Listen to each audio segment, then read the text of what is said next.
L'edilizia è il motore dell'economia di un territorio.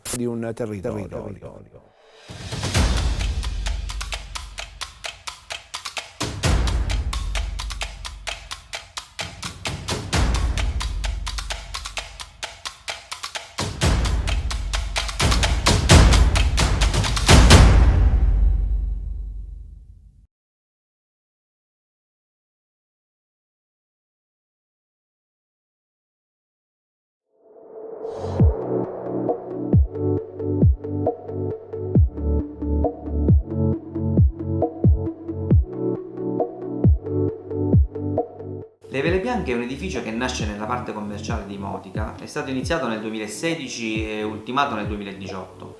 È un edificio che, appunto, lo stesso nome richiama, rispecchia le vele di una barca. I progettisti architettonici sono stati gli architetti dello studio da House, Mario Castello, Daniele Migliorisi e Giorgio Occhivinti. Noi di MG Project ci siamo occupati della parte relativa all'isolamento termico, quindi a sistema edificio impianto, perché poi abbiamo fatto la parte relativa agli impianti meccanici di riscaldamento e produzione acqua calda sanitaria. L'edificio è un edificio multipiano composto da un piano terra e 5 piani in elevazione. Ci sono 25 appartamenti e dei piani commerciali. L'importanza di questo edificio è la centralizzazione e la migliore gestione, quindi, dell'impianto stesso, perché avere una caldaia piuttosto che averne 25 sicuramente il risultato è un altro. Ovviamente centralizzare l'impianto significa che se dovessero esserci dei problemi all'unico impianto potrebbe rimanere senza riscaldamento l'intero edificio, ma è normale che se noi abbiamo realizzato un impianto centralizzato ci siamo preoccupati pure di affidare la manutenzione del generatore e quindi dell'impianto stesso a una ditta che si occupa della manutenzione ordinaria in tempi non sospetti. In una situazione del genere, essendo un impianto un po' più professionale, è normale che ci si affida a una ditta con un contratto che fa la manutenzione e quindi si previene quello che possa essere un guasto successivo.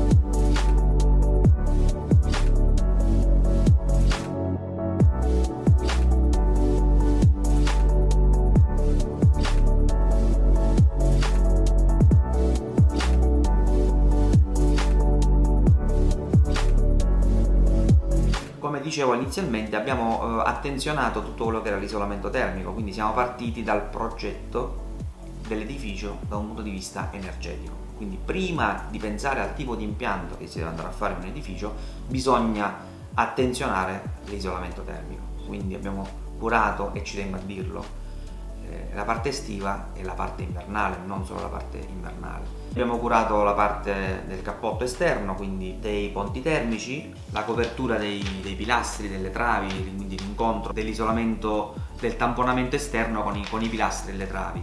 E abbiamo anche lavorato sugli infissi, quindi abbiamo curato l'innesto dell'isolante termico nell'incontro in battuta con l'infisso. Abbiamo attenzionato la posa del cappotto nel rispetto della normativa riguardante appunto la posa dei cappotti. Ricordiamoci che il cappotto è un sistema composto appunto dalla parte isolante e tutto il resto, quindi la rete, il rasante, la finitura, va rispettato appunto l'incollaggio del cappotto sul supporto stesso. Siamo passati poi allo studio dell'impianto che abbiamo voluto inserire nell'edificio. Ovviamente potevamo tranquillamente andare a mettere un impianto a bassa temperatura e abbiamo messo un impianto a pavimento radiante per gli appartamenti.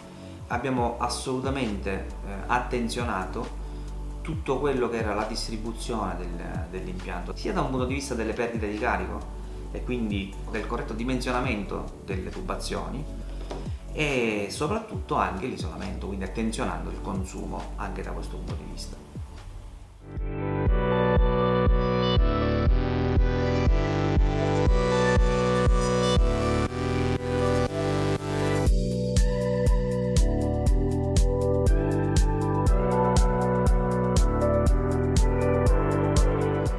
Questo è l'elaborato grafico che rappresenta la posa del sistema a pavimento radiante, con l'ubicazione dei collettori, quindi l'esatto posizionamento dei collettori. Quello che è importante è evidenziare all'installatore anche l'esatta ubicazione del regolatore, che ha una funzione molto importante, quella di leggere la temperatura in ambiente.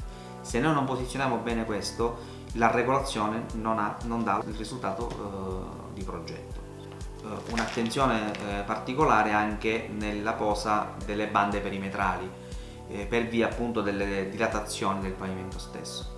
Quindi è stata attenzionata la posa sia da un punto di vista meccanico, quindi dalla parte diciamo di dilatazione, quindi giunti di dilatazione, giunti di frazionamento, e soprattutto di resistenza a compressione del massetto stesso.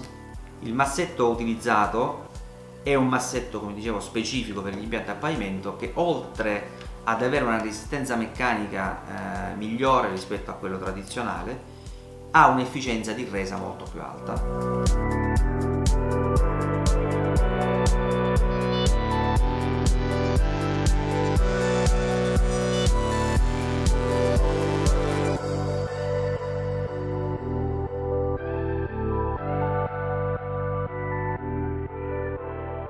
L'edificio progettato rispetta tutte le prescrizioni legislative, quindi non siamo venuti meno a nessuna di quelle cogenze che la legge ci impone.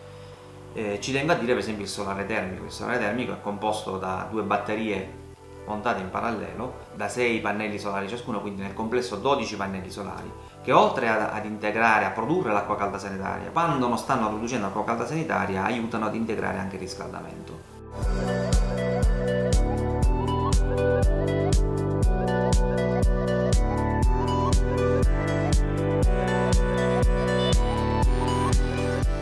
Abbiamo curato anche il bilanciamento dell'impianto, perché abbiamo fatto il ritorno inverso, quindi le 2 batterie sono state bilanciate e riscaldano allo stesso modo. Tutto questo a vantaggio del risparmio, quindi minor consumo per gli utenti.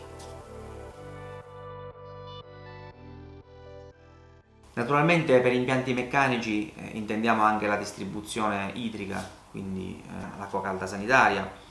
Abbiamo curato anche il gruppo di pressurizzazione, abbiamo messo dei sistemi abbastanza energeticamente efficienti e soprattutto silenziosi, con un sistema anche ridondante. Nel caso in cui dovesse rompersi uno dei sistemi di pompaggio, possiamo switchare sugli altri funzionanti, senza dimenticare il trattamento dell'acqua, non solo a servizio del generatore ma a servizio dell'acqua di lavoro. E quindi abbiamo centralizzato appunto questo trattamento in maniera tale che per tutti gli appartamenti ci fosse dell'acqua addolcita che preservasse, quindi che preservi le utenze, le lavastoviglie, lavatrici e quant'altro.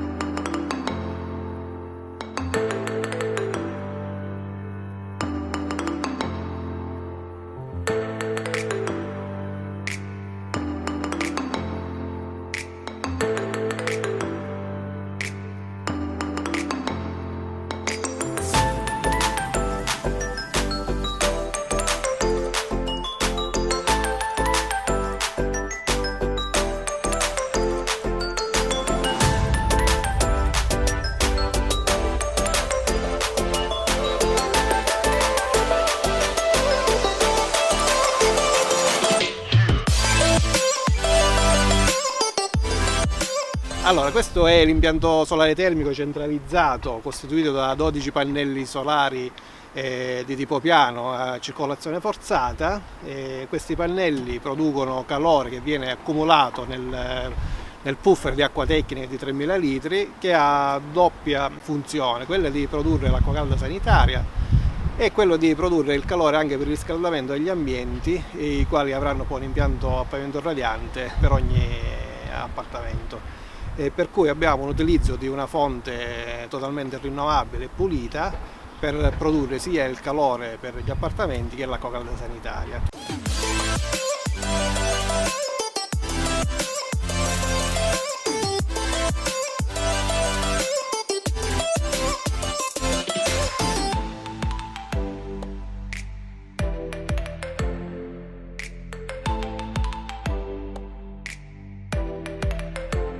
Anche qui da notare la coibentazione per alte temperature, ma soprattutto la protezione della coibentazione stessa. La tubazione è fatta, come spiegavo, sui progetti con ritorno inverso per il bilanciamento delle batterie del solare termico. Da qui partiamo e andiamo. Questa è la colonna del circuito primario, quindi in maniera parallela va all'interno della centrale. Questo è il vano tecnico della centrale termica, da dove si vede la canna fumaria che sta tra l'altro buttando fumo, quindi la caldaia in questo momento è accesa. E sempre dalla centrale termica esce la seconda coppia, l'altra coppia di tubazione che porta alla distribuzione di piano, quindi le colonne centrali per poi andare ai moduli idronici di piano. Abbiamo due sonde esterne per la lettura delle temperature, in maniera tale che in funzione delle condizioni di temperatura esterna la caldaia, piuttosto che la miscelazione, accelerano o decelerano la quantità di gas da inserire all'interno del bruciatore e quindi innalzano la temperatura di mandata della caldaia stessa.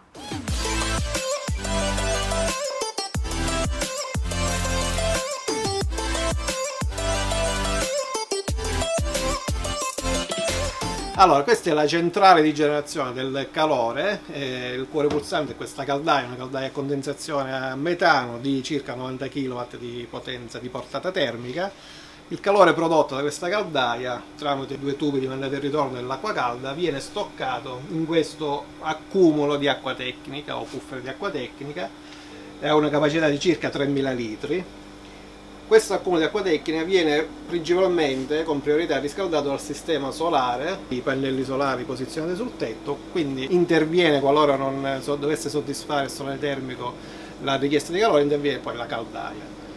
Da questo sistema l'acqua calda accumulata viene poi distribuita alle varie utenze di tutto il palazzo, il condominio, tramite un sistema di distribuzione che parte da qui sempre dalla centrale termica per poi distribuirsi ai vari piani con un sistema periferico.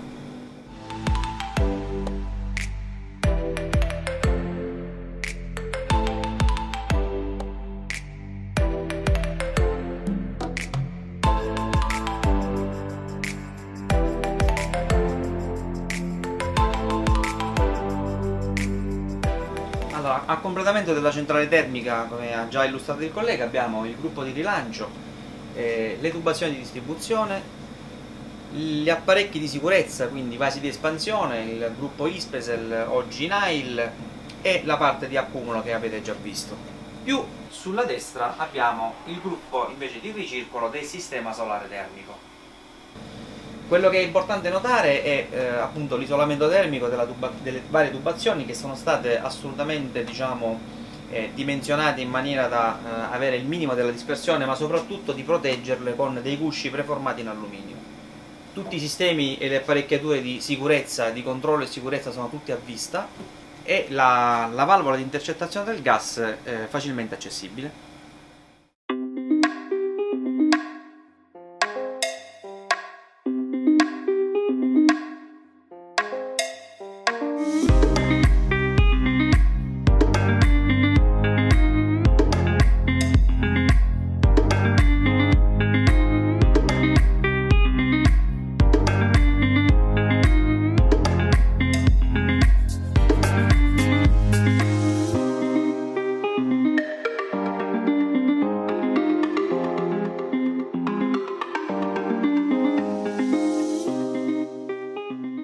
Questo quindi è il modulo d'utenza di piano al quale arrivano le colonne di distribuzione dell'acqua tecnica.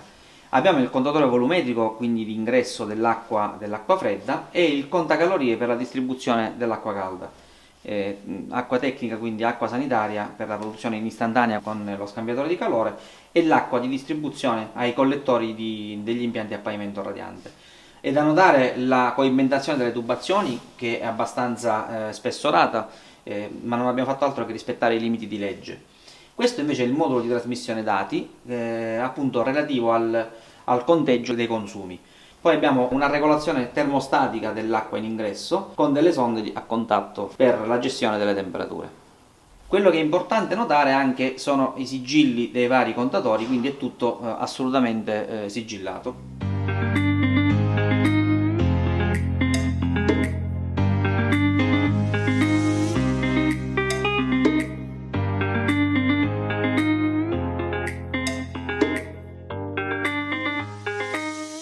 Allora, vediamo il sistema di distribuzione del calore all'interno degli appartamenti. E questo è costituito da due collettori, uno di mandata e uno di ritorno, dell'acqua calda prodotta in centrale. Dal collettore di mandata partiranno tutti i circuiti che vanno ad alimentare il pavimento radiante.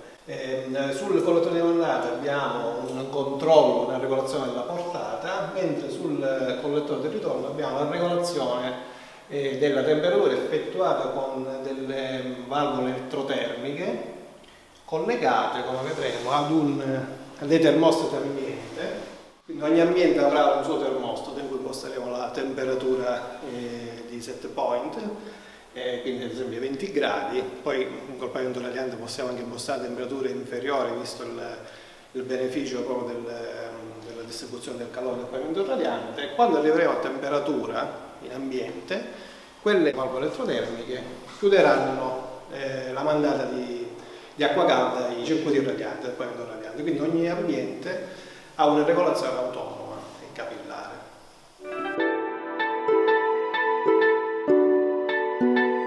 Il ricircolo dell'acqua calda sanitaria non è altro che un avvicinamento del punto caldo, cioè noi produciamo l'acqua calda in centrale, quindi l'appartamento che si trova al piano terra piuttosto che al primo aspetterà del tempo prima di ricevere l'acqua calda. Allora il ricircolo non fa altro che mettere in circolo quest'acqua, un'acqua tecnica, quindi dal modulo di piano spilliamo l'acqua e la portiamo in appartamento. Ovviamente le colonne sono piene d'acqua calda e il ricircolo appunto serve a mantenere la colonna calda. È importante sottolineare che abbiamo anche il sistema di contabilizzazione dell'acqua fredda, cioè nel senso l'acqua in ingresso dagli appartamenti non viene più contabilizzata a mano con quello che passa e segna le portate di ogni singolo appartamento, ma il sistema è provvisto di contabilizzatore anche per questo.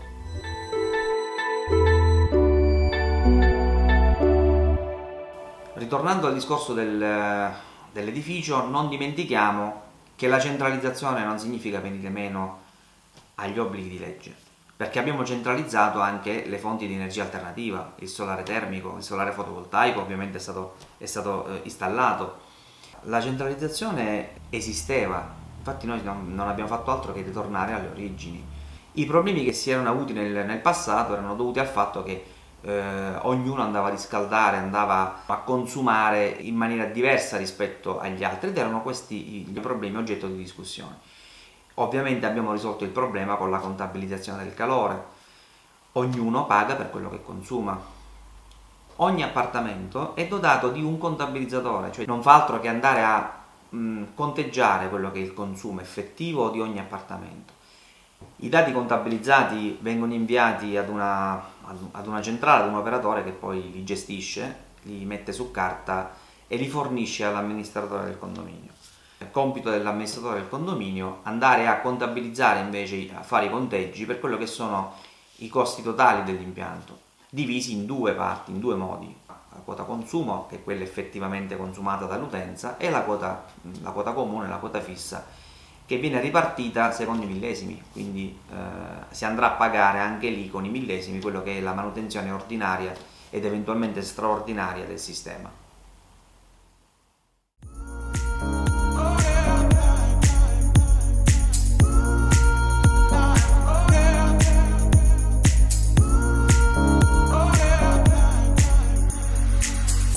La conseguenza di queste attenzioni poi porta a una classificazione veritiera dell'edificio, non quella che si usa per fare i rogiti dal notaio. Tutto quello che è stato fatto con la massima attenzione. Abbiamo raggiunto una classe A4. Questo porta ad un consumo abbastanza basso dell'edificio e, perché no, anche ad un valore maggiore rispetto ad altri edifici. Naturalmente ci tengo a dire che questa è una classe energetica di cantiere, una classe energetica lavorata, attenzionata, con una direzione dei lavori dedicata, non una direzione dei lavori generale. Quando si parla di impianti bisogna, secondo me, dedicare una persona competente che vada a controllare che quello che è stato fatto su carta venga riportato fedelmente in cantiere.